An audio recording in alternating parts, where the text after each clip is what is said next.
हम सभी ने देखा है कि हिंदू धर्म के सभी देवी देवताओं को अस्त्रों और शस्त्रों के साथ दिखाया गया है जो इतने भयानक और शक्तिशाली हैं कि अगर इन्हें चाइना वॉर या कारगिल वॉर के वक्त अगर यूज किया जाता तो इससे पूरी चाइना को खत्म किया जा सकता है।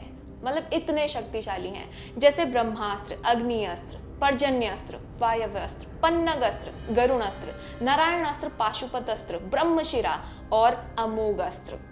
तो बात करेंगे हिंदू धर्म शास्त्रों के अनुसार कौन से दिव्यास्त्र सबसे शक्तिशाली हैं इस वीडियो में। मेरा नाम है तेजस्वी, चलिए वीडियो की शुरुआत करते हैं। दोस्तों, पुराने समय में भी आज के सभी तरह के आधुनिक अस्त्र और शस्त्र थे जिनका जिक्र वेदों और पुराणों में मिलता है, और ये इतने भयानक होते थे कि इनसे चारों तरफ हाहाकार मच जाता था।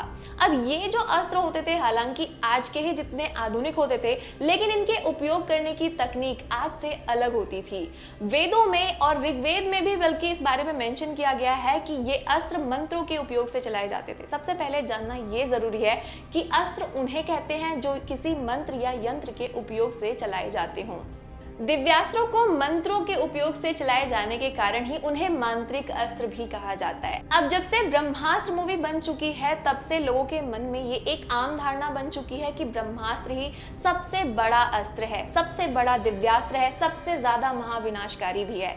लेकिन अब हम जानते हैं एक एक करके सभी दिव्यास्त्रों के बारे में। तो शुरुआत करते हैं ब्रह्मास्त्र से ही।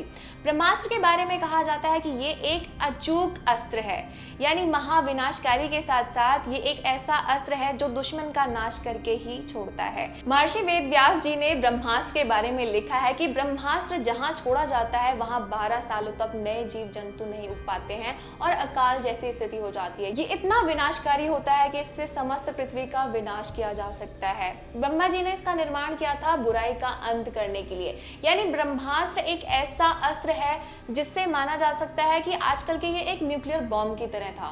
ब्रह्मास्त्र का प्रयोग महाभारत और रामायण काल दोनों में हुआ था। महाभारत काल में अश्वत्थामा, कर्ण और अर्जुन इसके प्रयोग को जानते थे, लेकिन कर्ण इसका प्रयोग भूल गए थे अपने गुरु परशुराम के श्राप के कारण। अब आ जाते हैं हम अपने अगले दिव्यास्त्र पर, यानी कि ब्रह्मशिरा पर। ब्रह्मशिरा का मतलब होता है ब्रह्मा जी के सिर से निकला हुआ अस्त्र। ब्रह्मशिरा को बताया जाता है कि ये ब्रह्मास्त्र से 4 गुना ज्यादा शक्तिशाली होता है। ये इतना महाविनाशकारी होता है कि जहां इसका प्रयोग किया जाता है वहां कई दशकों तक मानव सभ्यता जन्म नहीं ले पाती है। ब्रह्मास्त्र के ही साथ में ब्रह्मशिरा का भी 2 बार प्रयोग हुआ है, यानी दोनों ही महाकालों में इस्तेमाल हुआ है, महाभारत काल में भी और महाकाव्य रामायण काल में भी। इंद्रजीत ने वानरों का वध करने के लिए ब्रह्मशिरा का उपयोग किया था, और इसके अलावा महाभारत काल में अश्वत्थामा ने इसका उपयोग किया था।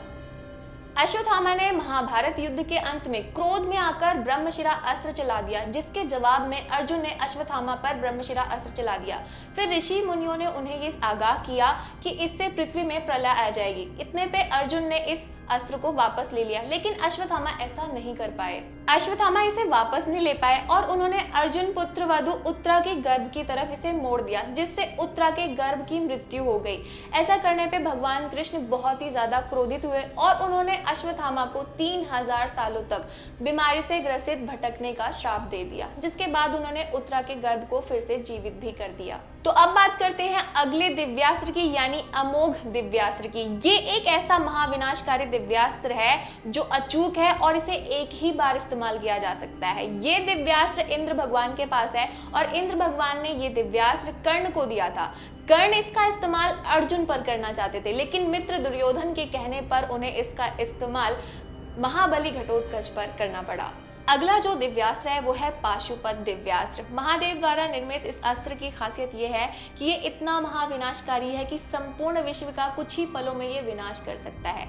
इसकी खासियत ये है कि ये दुष्टों के वध के लिए उपयोग किया जाता है, वरना ये पलटकर अस्त्र चलाने वाले को ही मार देता है।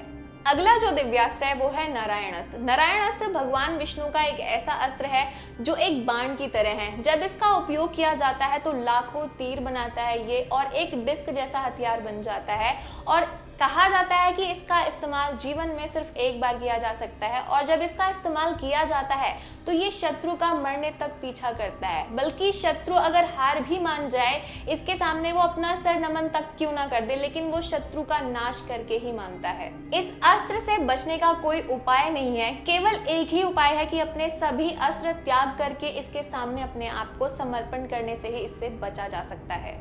अगला जो दिव्यास्त्र है वो है ब्रह्मांड दिव्यास्त्र, यानी कि ब्रह्मा जी के चारों सिरों का प्रतीक है ये, और ये एक ऐसा हथियार है जो कई सारे हथियारों को निगल सकता है, उन्हें बेअसर कर सकता है, बल्कि ब्रह्मास्त्र को ये निगल करके उसे बेअसर कर सकता है।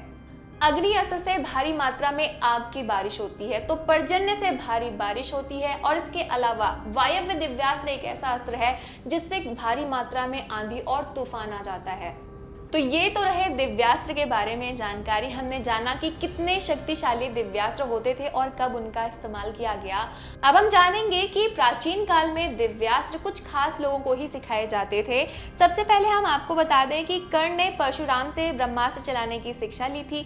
द्रोणाचार्य ने कौरवों समेत पांचों पांडवों को इसका शिक्षा दी थी, लेकिन ब्रह्मास्त्र विद्या कर्ण, अर्जुन, भीष्म, द्रोणाचार्य और अश्वत्थामा के अलावा किसी को नहीं आई, क्योंकि दिव्यास्त्र चलाने के लिए बहुत ही ज्यादा तप करना होता था और अपनी पांचों इंद्रियों पर कंट्रोल करके एक चित्त होना पड़ता था, जो कम लोग ही कर पाते थे। तो अब एक बेहद अहम सवाल कि दिव्यास्त्र अब कहाँ विलुप्त हो गए हैं। तो बताया जाता है कि दिव्यास्त्र जो हैं वो द्वापर युग में इस्तेमाल किए गए थे, और द्वापर युग में लोगों ने जिन्होंने इसको अर्जित किया था वो बहुत ही तप के बल पे अर्जित किया था। तो जब उनकी मृत्यु हो गई, उन्हीं के साथ साथ ये दिव्यास्त्र भी विलुप्त हो गए। लेकिन अभी भी माना जाता है कि भगवान परशुराम और भगवान हनुमान जैसे चिरंजीवी भगवान आज भी भूलोक पर हैं और उनके पास दिव्यास्त्र का ज्ञान भी है, लेकिन भगवान श्री कृष्ण के जाने के बाद ऐसा कुछ सुनने में नहीं आया है। तो ये वीडियो आज हमने जाने दिव्यास्त्र के बारे में काफ़ी डिटेल में। अगर आपको पसंद आई हो तो इसे लाइक करना, शेयर करना, और ऐसे ही बहुत सारी माइथोलॉजिकल, इंफॉर्मेशनल, डिटेल वीडियोस हम बनाते रहते हैं, तो उन अपडेट्स को आप मिस ना करें, इसलिए आप चैनल को सब्सक्राइब भी कर सकते हैं। AGSKI 360। मिलते हैं अगली वीडियो में।